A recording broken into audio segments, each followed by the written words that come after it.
শরতের ভোর, হালকা কুয়াশা যেন সাদা ওড়না হয়ে জড়িয়ে আছে শান্তিপুর গ্রামে। দূরে দূরে আমন ধানের সোনালি শীষ বাতাসে দুলছে, মনে হচ্ছে মাঠ যেন চুপি চুপি কিছু বলছে।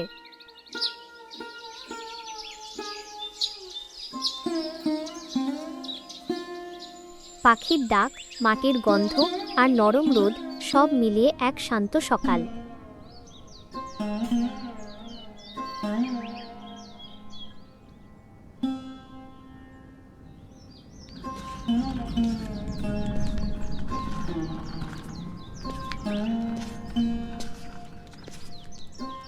এই গ্রামের এক কোণে ছোট্ট কুঁড়ে ঘর, সেখানেই থাকে মিতা আর তার মা। মিতার বাবা বহু বছর আগে চলে গেছেন। তারপর থেকে এই কয়েক বিঘা ধান খেতই তাদের ভরসা, তাদের আশা।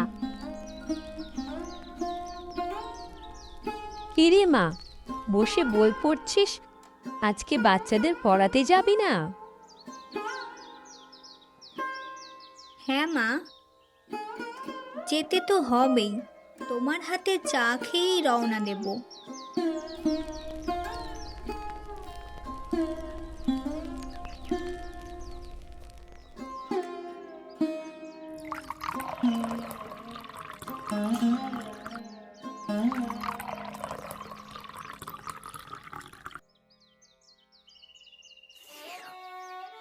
মা, তোমার হাতের বানানো চায়ের খুব স্বাদ।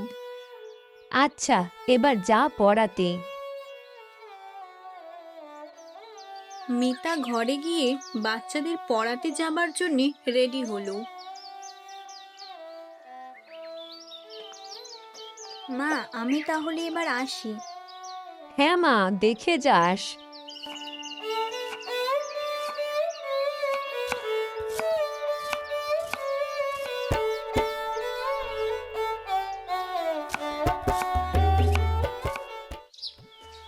ধান ক্ষেতের এই পথগুলোই মিতার স্বপ্নের রাস্তা। আজও সে যাচ্ছে ছোট্ট ছোট্ট স্বপ্নগুলোকে বড় করে তুলতে।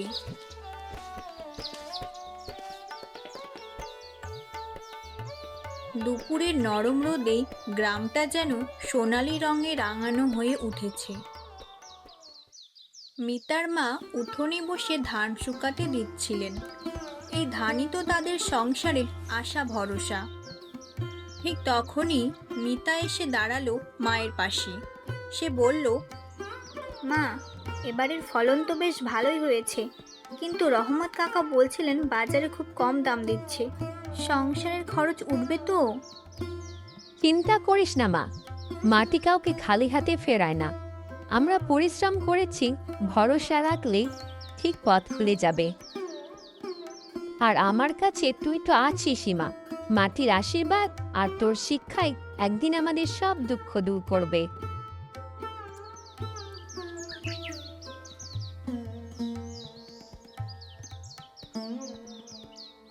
বিকেলের দিকে মিতা হাঁটছিল ধান ক্ষেতের সরু আল ধরে। সোনালি ধানের ঢেউ দেখে তার মন ভরে যাচ্ছিল।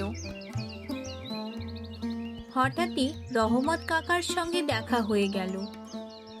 কিরে মিতা, তোর মা ধান বিক্রি করবে না?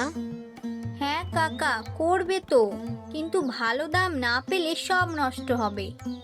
ঠিক বলেছিস, হরিয়ারা আমাদের ঠকাতে চায়। কিন্তু যদি আমরা সবাই মিলে সরাসরি সরকারি মান্ডিতে ধান দিই? ঠিক আছে রহমত কাকা, আমরা কালই গ্রামের লোকদেরকে বলে পঞ্চায়েতে যাব, দেখি কি হয়। হ্যাঁ, এবার চল বাড়ির দিকে যাই।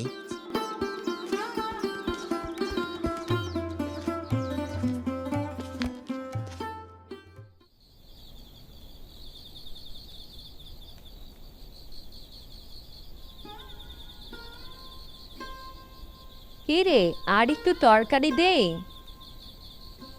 না না মা, আর দিও না, তুমি খাও ওটা। বিকাল থেকে দেখছি তোর আজকে কি হয়েছে? ঠিক করে খাবারও খাচ্ছিস না। মাঠে রহমত কাকার সঙ্গে দেখা হয়েছিল। এবারে ধানগুলো বিক্রির জন্য অন্য কিছু করতে হবে, তাই একটু চিন্তায় আছি। আচ্ছা, আজকে খেয়ে ঘুমিয়ে পড়, কালকে ভাবিস। হ্যাঁ মা, খুব ঘুম পাচ্ছে এবার।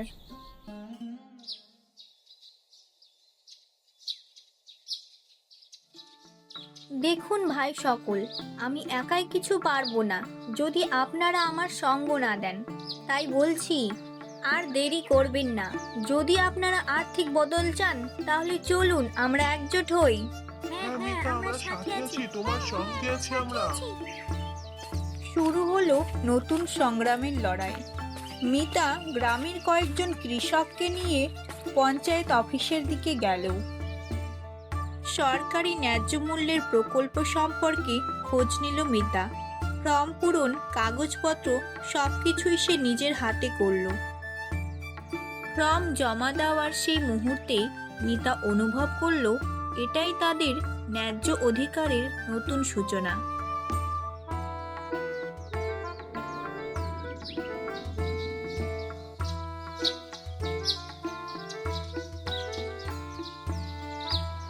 কয়েকদিন অপেক্ষার পর অবশেষে গ্রামে ঢুকলো বড় একটা ট্রাক্টর।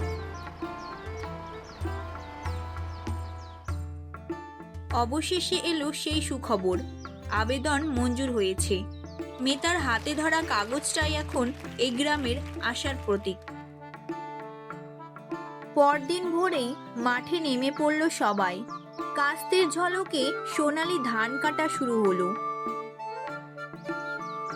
ধানগুলো ট্রাক্টরে তোলার সঙ্গে সঙ্গেই মনে হলো স্বপ্নগুলো যেন সত্যির পথে রওনা দিচ্ছে। তোর বাবা আজ বেঁচে থাকলে কত খুশি হতো রে মিতা। এই মাটির মধ্যেই আমি খুঁজে পাই নিজের শক্তি। এই মাটি আমার স্বপ্নের ভিত্তি। দিনের পরিশ্রম শেষ করে মা আর মেয়ে বাড়ির পথে হাঁটলো, মনের ভেতর এক অদ্ভুত শান্তি নিয়ে।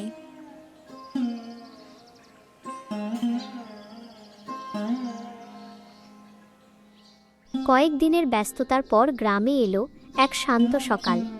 বাতাসে ভেসে বেড়াচ্ছে নতুন ধানের গন্ধ। উঠোনে বসে মিতার মা যত্ন করে নতুন চাল ধুয়ে নিচ্ছেন। ফুটন্ত জলের হাঁড়িতে নতুন চাল পড়তেই ছড়িয়ে পড়ল এক মিষ্টি আশার ঘ্রাণ। চারিদিক যেন আনন্দে ভরে উঠল। গাছের ডালে বসে থাকা পাখিরাও মুগ্ধ হয়ে গেল সেই ভাতের মিষ্টি গন্ধে। মাটির থালায় সাদা ভাত, পাশে ডাল আর এক চিমটি লবণ। খুব সাধারণ খাবার, তবে এই খাবারেই মিশে আছে স্বপ্ন আর পরিশ্রমের স্বাদ। শিক্ষা, বুদ্ধি ও পরিশ্রম মিলে শঙ্কর জয় হয়। নিজের শিকড়কে ভালোবেসে রক্ষা করাই প্রকৃত সফলতা। নমস্কার বন্ধুরা, তোমাদের এই গল্পটি কেমন লেগেছে অবশ্যই কমেন্টে জানিও।